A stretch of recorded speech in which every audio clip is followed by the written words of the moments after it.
This episode is brought to you by Blueprint Health. Blueprint Health is a measurement-based care platform for mental health providers. You can find out more about them by going to practiceoftherapy.com/blueprinthealth. And also this episode is brought to you by Therapy Notes, therapynotes.com, the leading electronic health record system for mental health providers in private practice. They're who I use in my practice. Check them out at practiceoftherapy.com/therapynotes.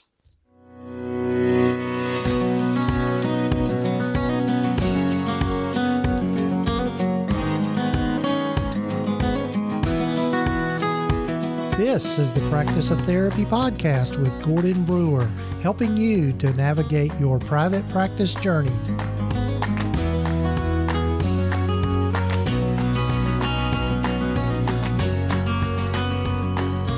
This is session number 196 of the Practice of Therapy podcast. Hello, everyone. I'm Gordon Brewer. Glad you've joined me. Glad you're here for the podcast and listening in. I'm looking forward to you hearing from my guest today. You know, one of the dilemmas, or kind of be a little bit of a dilemma, are the ways in which we can get our continuing education hours. And one of the things that I tend to do, and I hope you're not like this as well, but I tend to procrastinate and get all mine in at the end of the year, because I think at the beginning of the year, you just, it's not on your radar screen, but come to the end of the year, and depending on how it's required, your requirements are in your individual state, continuing education can be something that we put on the back burner. But my guest today, Lonnie Chen, Dr. Lonnie Chen, I'm looking forward to you hearing from her, because she has really done a wonderful thing by creating an app that gives us a way to track our continuing education hours. And so I'm looking forward to you hearing from her. And she was just a delight to talk with. And so, again, I'm looking forward to you hearing from her. But before we get to Dr. Lonnie Chen, I'd like for you to take a look at the pre-launch phase of the Google Workspace as a practice platform course that I've created, along with the help of one of my colleagues, Ed Dara. And Ed was on few episodes back. We'll have his episode in there where we talk about using Google Workspace as a practice platform. But he and I have kind of dove in deeper in creating this course and collaborating some on that. But we're in the pre-launch phase of that course. And during the pre-launch, you can go ahead and get access to the content that's already uploaded there. Plus, there's much more to be added, but you can get the course at a discounted price. So if you go over to practiceoftherapy.com/GWS platform, you can go ahead and get in on the early bird pricing for that course. And once we get all the content in on that course, the price will go up. So take advantage of that. And in this course, we just dive in deeper of how you can use the tools of Google Workspace that I cover in the other course that I've got out there, just Google Workspace for Therapists, which just goes over the general information about how to use the different tools in your practice. But in this course, using Google Workspace as a practice platform, we dive in deeper into using the tools as a platform in your practice. And the one thing that's great about Google Workspace is that it can be used in conjunction with a lot of other applications. For example, in my practice, I use both Google Workspace and Therapy Notes in my practice to manage my practice. Therapy Notes is really there to kind of manage the clinical side of things, and I use Google Workspace as a management tool for the business side of things. And so we're going to talk about all the different ways in which you can do that in this particular course. So check it out at practiceoftherapy.com/GWS platform. And there's a couple other things that I wanted to mention here before we get to Lonnie. boy, September's a busy month when I think about it. But one of the things that I mentioned in last week's podcast, in my interview with Austin Kirkland, was the Brighter Vision Fall into Cash campaign that's going on right now. And there are a lot of free resources and giveaways available through that. And I would invite you to check that out. And you can get to that by going to just simply to brightervision.com /2021 cash. And we'll have links here in the show summary and the show notes to check out those resources. That's all for the month of September, which September 2021, which is when this episode is coming out. And also, I'll be participating in that. I'll be doing a webinar within that on using Google Workspace, as I mentioned before. So you can check that out. And also, my friend Marissa Lawton, and I realize I need to get Marissa back on the podcast here. It's been a while since she's been on the podcast, but Marissa is holding a free webinar on September the 27th, and that is going to be 7 p.m. Eastern Time, 4 p.m. Pacific Time, and it's going to be on 3 surefire ways to grow your online audience. You know, one of the things that happens for us as therapists is we can tend to get burned out. And so one of the things that tends to help with that is finding other creative ways to generate income for ourselves and just outside the therapy room. So Marissa is going to be talking about that in this webinar. And if you'll go to practiceoftherapy.com /Marissa, just MARSSA. That'll get you to the right place to register for the webinar. I'm looking forward to hearing this content from Marissa, and she's put a lot of work into it. So kudos to Carissa.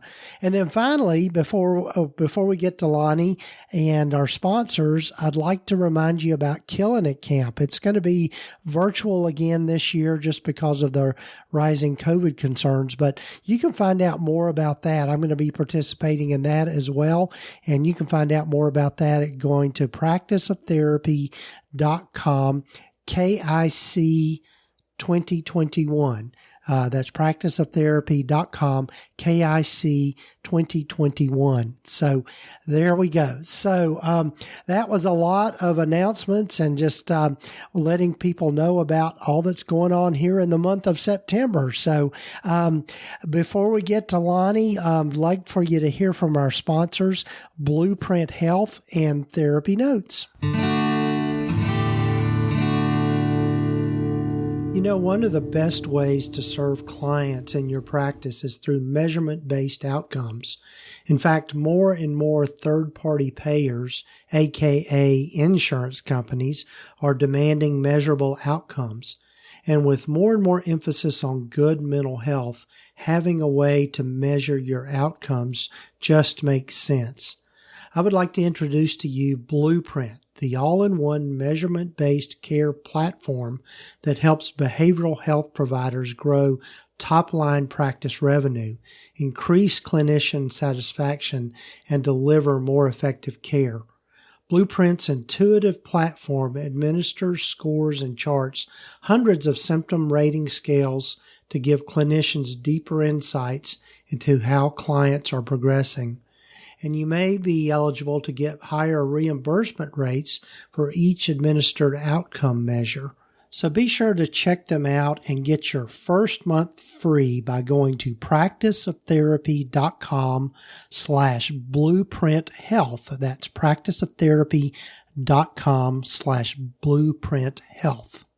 And also, today's episode is brought to you by Therapy Notes. You know, as your practice grows, the systems and processes you have in place will keep your practice running smoothly. That's why it is important to have an electronic health record system that is specific to mental health providers.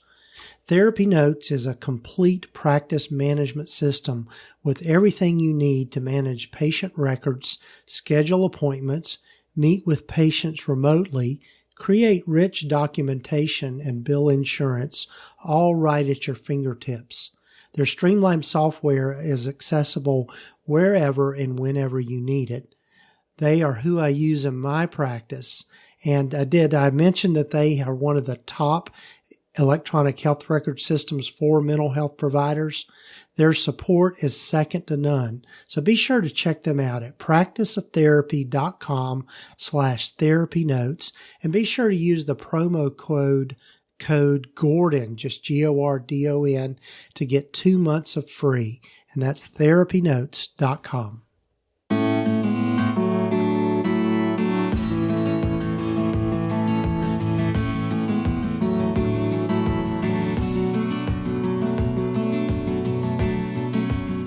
Well, hello, everyone, and welcome again to the podcast. And I'm so glad to have with me today Dr. Lonnie Chen. And I got to connect with Lonnie through a mutual friend, Joe Sanok. I'm giving Joe a lot of shout outs here lately. But anyway, Lonnie, so glad to have you on the podcast. Thanks, Gordon. Happy to be here. Yes, and I'm real excited for folks to hear from Lonnie and this a new application that she's in the process of developing and launching, and she's going to talk about that. But Lonnie, as I start with everyone, why don't you tell folks a little bit about your journey as a psychologist and how you've landed where you've landed and what you're up to now? Sure. So I've been a psychologist since 2012. Before that, I grew up in San Francisco, and I always enjoyed observing people in Golden Gate Park. I was really lucky to grow up around that neighborhood. And so as a people observer, I learned very early on that I think that's my thing. Mm-hmm. And so I also was really lucky in that I studied psychology during my undergrad and was able to stay focused on that. So I didn't have any real maybe changes related to my occupation. I stayed with psychology, focused on it, and was able to follow that all the way through. So I started my practice in 2012. Before that, I worked in a psychiatric hospital. I worked with kids in a group home setting. And kind of along the way, I wasn't really sure if I was going to be in the field of psychology or if I don't know, maybe I thought that I was really interested in animal behavior. And so I've been very curious about the melding between the two, what the similarities are and kind of the differences as well. But there are definitely a lot more similarities than differences. And so I had a brief stint in working as a receptionist in a veterinary hospital. And that kind of turned into like a triage nurse kind of a situation. Mm-hmm. And so then I was kind of doing both careers at the same time, but I knew it really wasn't about the medical aspects of taking care of animals. It was really about the animal behavior part. And so after I got licensed and I had been in my practice for a little while, I decided I wanted to volunteer for the Monterey Bay Aquarium. And I've been working with sea otters. And interestingly, there are a lot of similarities between psychology, animal behavior, and working with otters. Mostly that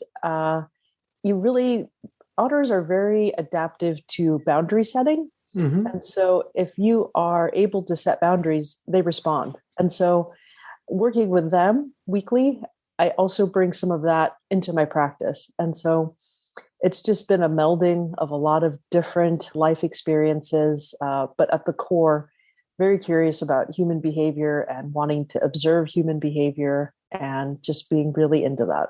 Oh, wow. That is so cool. I just, one of the programs that my wife and I watch every now and then is the aquarium. I think it's on the Animal Planet or something like that.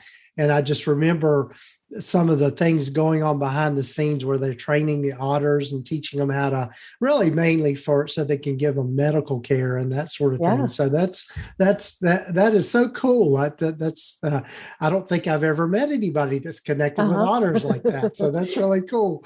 That's cool.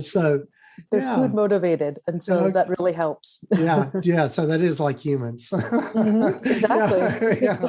Oh, that's cool. That's so cool. So in your practice, what sort of specialties do you have? So I work with people that identify as being different.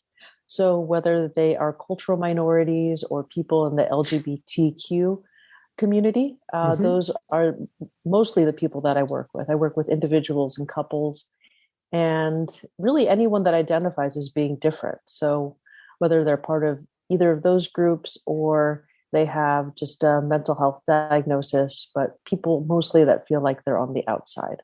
Right, right. Well, that's such a need for that, and that's Hmm. that's I think just with all the focus on mental health this past year with COVID and all of that, that's just I'm thrilled to find other people that are passionate about those kinds of things. So Hmm. yeah, so And just the level of isolation in general, hmm I think, hmm amidst the pandemic has been incredibly difficult. So what I've found is people that already feel like they're kind of isolated because they feel like they're different.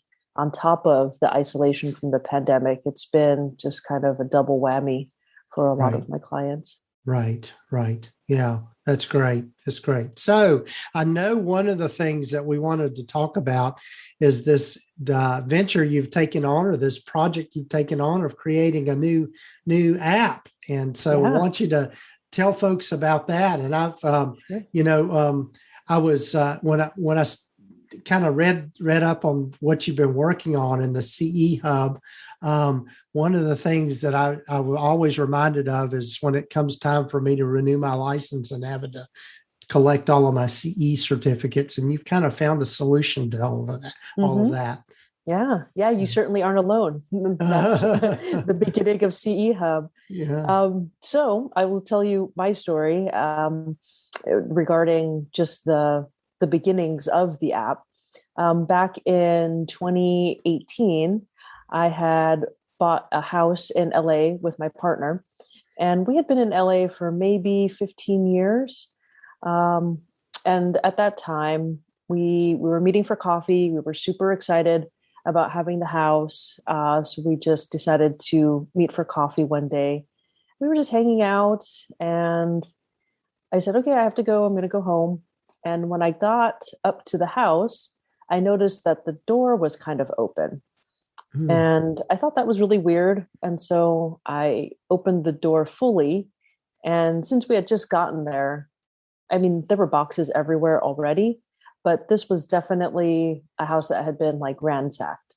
And so they went Hmm. through all of our stuff. And of course, amidst that, they took my computer and they took my computer that had all my continuing education certificates on there. Oh my And gosh. that was really hard. But of all the things that they did in the house, so they took my grandma's jewelry, the jewelry that she had shared Hmm. with me. Um, they took my tweezers, which was just bizarre. I don't know Hmm. why you would take someone's tweezers. But the funniest part was I had a maybe 10-year-old Dell computer that was just out. It was very easy to take, but it was massive. It was very, very heavy because things hmm have definitely shrunken as hmm technology has advanced. And so it seemed like they looked at that computer, probably lifted it and said, nah, we're not going to take that thing. Oh It's a my gosh. behemoth. Yeah. Uh-huh.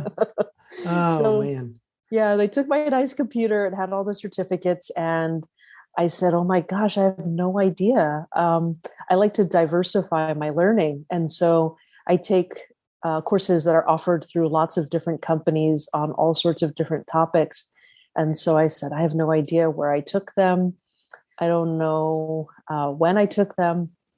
And so I can't even backtrack and hmm try to email those companies and ask them for reprints. Um, so fast forward, I relocated from LA up to Monterey, which is in Northern California. And that's how I'm able to work with the otters. And I was walking my dog one day and I thought, wow, that was crazy. They took my computer, they took all that stuff. But what if those certificates were like saved in an app or in the cloud, or my life would have hmm been a lot easier Right, if right. that had happened. And so I thought, well, what if there was an app? And that just became the beginning of thinking about what it would look like to have an app, and also wanting a project amidst the pandemic. I mean, we're all hmm pretty just hunkering down and Right. inside a lot, and so I thought, well, I have a lot of extra hours. Why not try something else? Right, right. Well, that's so cool. So, how does the app work? How is it set up? Yeah. So people just log in, and the first screen asks you questions about the certificate that you've earned. So, like the title and the number of credits that have been earned, and whether or not it was a live course. Because in some states, like in California, a psychologist needs to do a certain number of live units. And so you can indicate that on the app and then save a copy of the certificate as a PDF within the app. So you Mm-hmm. enter that, and then you enter in your license information. So what your profession is: a psychologist, marriage and family therapist, licensed clinical social worker, or licensed professional counselor, and the state that you're in, the number of units you need to complete, and whatever sort of specifics you need to complete. And what I really like about that part in entering the specifics that you want to complete, you can actually keep kind of a mental goal for yourself. Like, let's say you want to pursue EMDR training, or you want to have X number of diversity credits that you've earned. You can kind of set your own personal goals within the app, which might go beyond what the state requires. So I really like that feature. And so the app then matches what you've entered against what the requirements are. And then it puts that information into a pie chart. So it Mm-hmm. graphs out how many Oh, certificates you've done, and then it breaks it down by category according to what subject area the credit was in. And it stores the certificates for you. So it's all through PDF. And then if anything happens where you need an additional copy of the certificate, you can get on there and email the PDF to yourself. awesome, awesome. I love the way that's organized, and yeah, I think one of the things that I'm guilty of doing is procrastinating about getting my CE credits, and Mm-hmm. then end up trying to scramble at the end of the year Yeah. to get it all pulled together. But I think maybe having an app might remind me to kind of look at that earlier Mm-hmm. on rather than kind of pushing it Scrambling. to the back Yeah. burner. Yeah. It's an uncomfortable way to live. Yes, it to is. scramble. And Yeah. something else, when I was kind of talking about the idea of the app with colleagues, one of my colleagues had shared a story with me where he had all his certificates organized, and he submitted them to the board, and then the board kicked them back, and they said, "You're short one." And then Hmm. it turned out he had miscounted. And so the app will also help you keep track, because Mm-hmm. sometimes there are certificates that give you like a half of a credit. So 3.5 versus Mm-hmm. 4 or 3. And I think people kind of get confused with the point 0.5 Yeah. because we're not all fans of math. So Yeah. sometimes it's just hard to keep up with all that. Right. Right. Yeah. Well, that's great. So Yeah. is the app going to be available on both Apple and Android hmm platforms? Yeah. For Yeah. now, it's just on Apple. Uh-huh. And then we are in the works of getting it put onto Android to allow more access for people. Okay. Okay. And so I'm assuming too, people can just go to the App Store on their Exactly. iPhone and find it. Yeah. And it's Yeah. CE Hub. hmm CE Hub. Yeah. hmm That's great. That's great. Exactly. So just to dig in a little deeper, did you learn coding and all of that, or did you kind of Oh no. outsource all of We that? definitely outsourced. I Hmm. outsourced and then said, um, I want it to look like this. And then I showed them a very crude drawing that I had made. And Hmm. they just kind of thankfully looked at it and knew exactly what I was going for. Hmm. Um, so what I did was I first started with a wireframing of the app. And so I said, I want this screen, and then I want this screen and this screen, and I want the functionality to do these things. Hmm. Um, and I've just been really fortunate that they could translate what I drew and actually made a pretty nice representation of what I had imagined. So that was pretty much just, it went from, I think I used PowerPoint. I made a PowerPoint presentation and drew shapes. And I said, I think this is what I want here and here and here. And Hmm. then they translated that into the application. Right. How did you find the people that would put it together? I interviewed a ton of people Mm-hmm. because I wanted people to have at least some knowledge of what mental health workers do, what psychologists do, and to at least know what mental health is. So very broad, where therapists, like we're not psychics. We don't tell people what to do. We can't see the future. Just that people knew what mental health employee or mental health workers did in general. That Mm-hmm. was very much my broad criteria. Right, right. So did you use something like Upwork or something like that Mhm. to find people? Yeah, Yeah. Upwork. And I asked different colleagues if they had ever done anything like this. And I wanted to know if someone knew someone who knew someone. And so, what also helped in that process was people were very generous with explaining to me uh, kind of like what things to look out for. So, even if they didn't take on the project or they didn't think it was right for them, they were very generous with their time in explaining what I should look for or things that might be red flags. So it was nice also to talk it out, because then Hmm. people could also point out potential pitfalls or errors or things that maybe wouldn't work in the long run that I would never know. Devoting so much time into mental health, I would never know what coding would work or not work. Right, right. Yeah. And for folks that might not be familiar with like Upwork, that's just simply a service that you can Google it, upwork.com, I Mhm. think it is. And Mhm. it's a wonderful way to connect with freelancers and people across the globe that do specific projects for people. I've used them before with some projects that I've done and had great Mhm. success with it.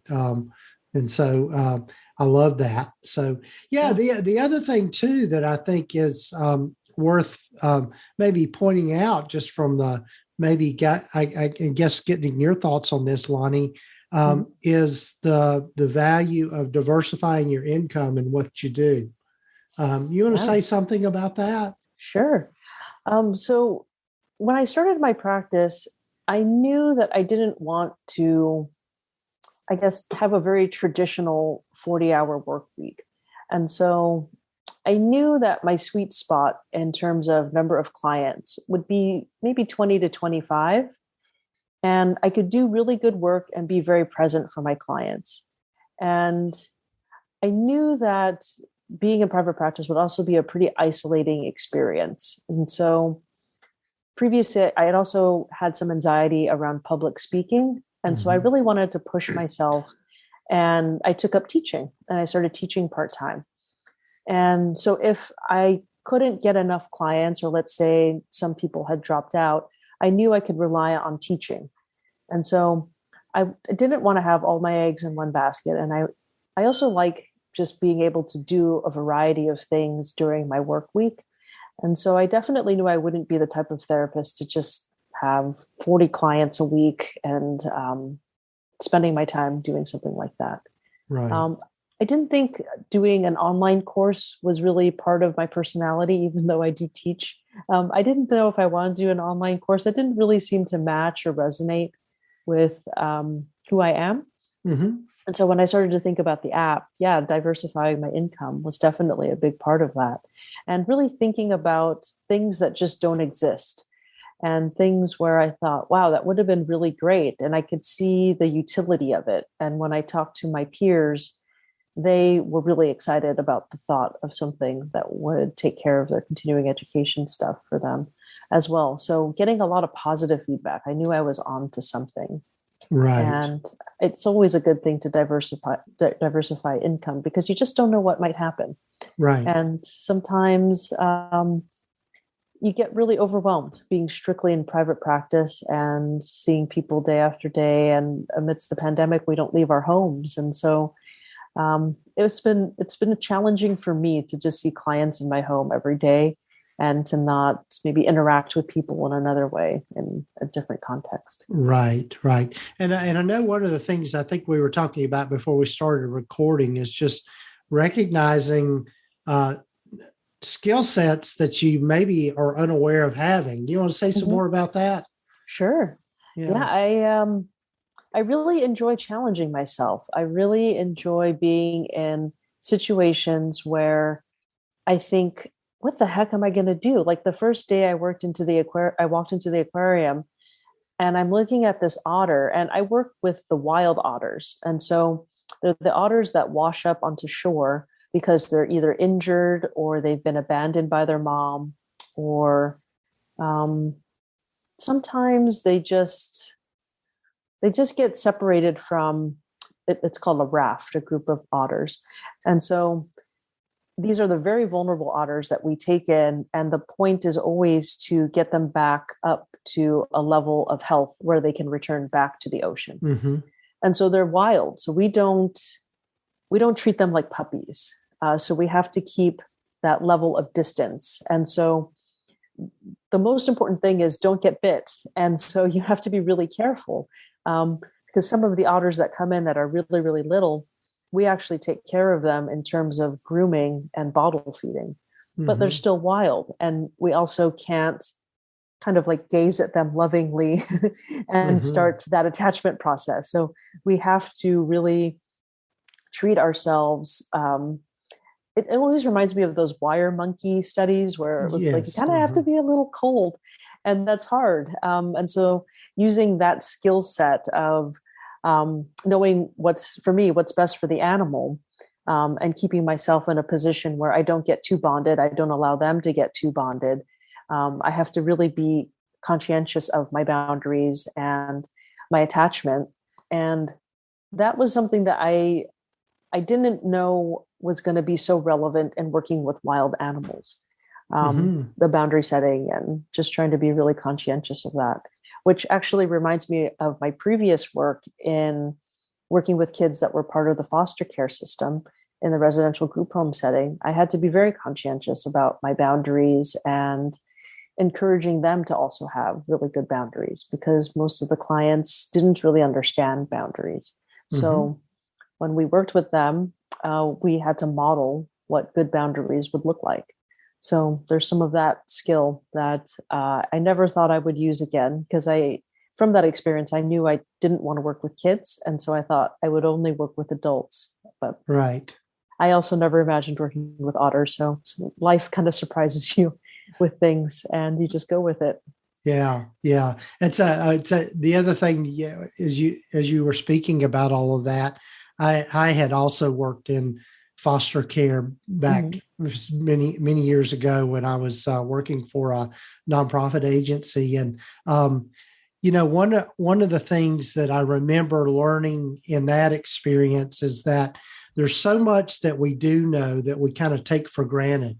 And it's kind of like, okay, I know this stuff, but I'm not really sure how I know it, but it does apply. So, I mean, like basic parenting. I mean, it was just, I knew about parenting just by virtue of my life experience, but I remember working with, I was also doing intensive in-home therapy with at-risk youth and going into those homes and finding out that, these parents really kind of lacked some basic parenting skills that a lot of people take for granted. So, I mean, I guess my point with all of this is that just going back to the diversifying income and the skill sets and all of that is that I think it's good to kind of do a deep dive and not take for granted that other people know this same stuff. And so you've got a gift in a way that you can share that and teach people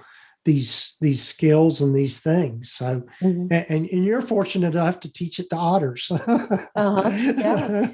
And it's also, what I think was really cool with doing the app, it was the process of letting go, like really trusting that the programmers were going to do what needed to be done, and that they would do it in a time frame that would make sense. And it's been a challenge for me to just trust that things are going to work out in the end.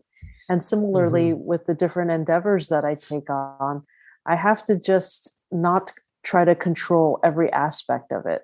When I trust that it'll work out, or even if it doesn't look the way that I thought it was going to look, it's probably what was meant to happen.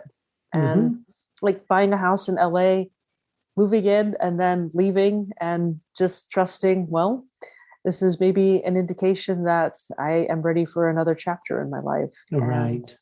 leaving Right. LA was probably a pretty good decision for me. Yeah. Yeah.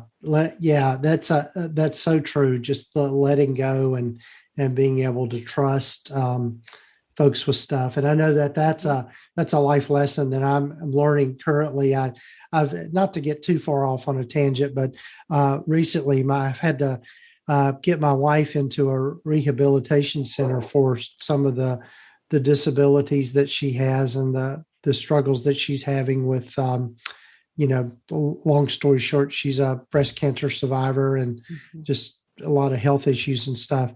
And my tendency is to want to kind of orchestrate and control everything that happens in that milieu, and I can't. And so it's a process of letting go. And I think too, in terms of our business, outsourcing things requires some letting go. They're not going to do it exactly like we do it or would want to do it for ourselves. But like you said, is to be able to trust that, okay, this is going to be done and it's going to be okay and it's going to work out well.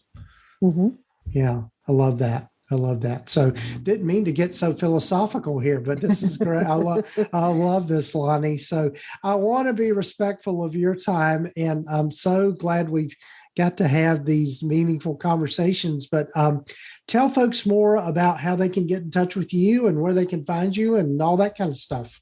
Sure. So the app is on Facebook and Instagram, meaning it has a Facebook and Instagram page. So you can certainly find us on those two avenues. And the app is available in the App Store, and it's free to download, so everyone can kind of get on there and experiment it and try it out.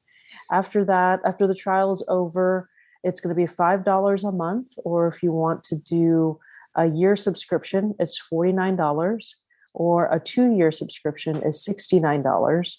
And all your listeners will get a discount of 25% when they put in the promo code Gordon. Awesome. And we'll have all of this in the show notes and the show summary, and that also links to everything for folks. Well, Lonnie, is there anything else any parting thoughts that you have or wisdom you'd like to share?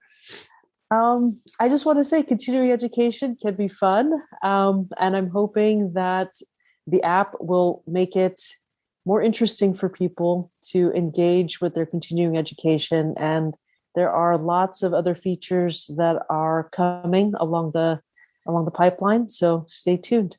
Awesome. Well, Dr. Lonnie Chen, thank you so much for being on this episode. And I'm sure we'll be having conversations in the future.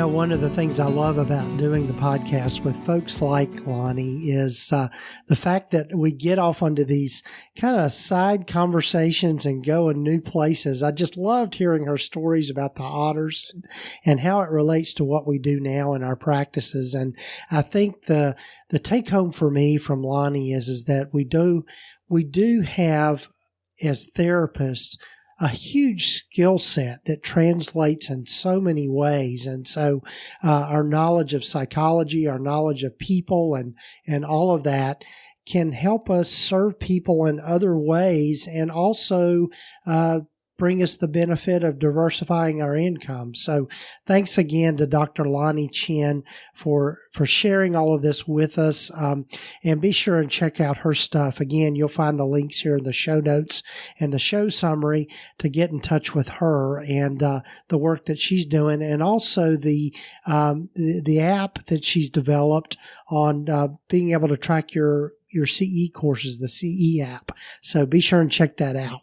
So again, thanks to our sponsors, Blueprint Health and also Therapy Notes. They are two wonderful products that I can highly recommend. Blueprint Health being a way to track the measurement side of your practice and being able to provide measurement-based services for your clients. And then Therapy Notes, the leading electronic health record system for private practices. And they're who I use in my practice and are absolutely a platform that is second to none when it comes to managing your practice. So be sure and check them out. And again, you'll find links here in the show notes. But real quickly, for Blueprint Health, go to practiceoftherapy.com/Blueprint Health. And then for Therapy Notes, be able to you can check them out at practiceoftherapy.com/therapy notes. And so again, folks, thanks for joining me for the podcast and being with me on this journey. And be sure to take time to follow the podcast wherever you might be listening to it. And you'll notice that I'm not saying subscribe anymore because most of the podcatchers have changed it from subscribe to follow. So follow us wherever you might listen to your podcast, whether it be on Apple Podcasts or Stitcher or Spotify or any of the other numerous podcatchers out there. And leave us a review and give us a rating. It always helps other people to find us. And again, thanks for being with me on this journey, and we'll be talking with you next week.